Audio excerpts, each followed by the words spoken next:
దేవుని వాక్యము నీ హృదయంలో మండుతుందా?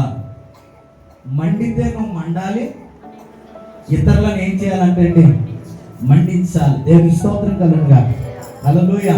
కాబట్టి ఆత్మీయ జీవితంలో ప్రారంభంలో ఒకలాగా, మధ్యలో ఒకలాగా, ముగింపులో ఒకలాగా మన ఆత్మీయ జీవితం ఏమైపోతుందంటే డివైడ్ అయిపోతుంది.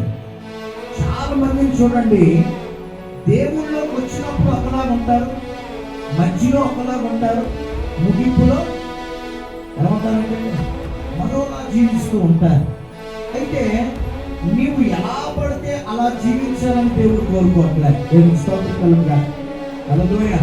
అంటే నువ్వు ప్రారంభంలో ఒకలాగా, మధ్యలో ఒకలాగా, ముగింపులో ఒకలాగా ఉండాలని ఎవరు కోరుకోవట్లేదు అంటే దేవుడు కోరుకోవట్లేదు. దేవుని స్తోత్రం కలుగుగా. హల్లెలూయా.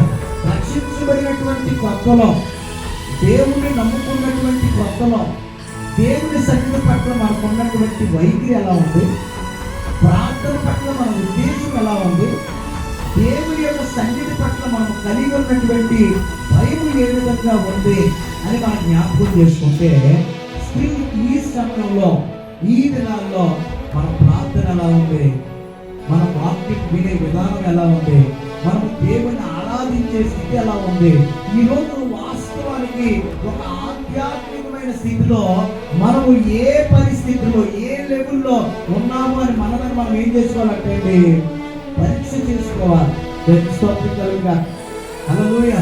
ఎందుకంటే ప్రసంగి గ్రంథము 7వ అధ్యాయము 8వ వాక్యంలో ఈ విధంగా రాయబడుతుంది. ఏమంటే కార్య ఆరంభం కంటే కార్య అంతము మేలు. దేవునికి స్తోత్రం కలుగుగాక.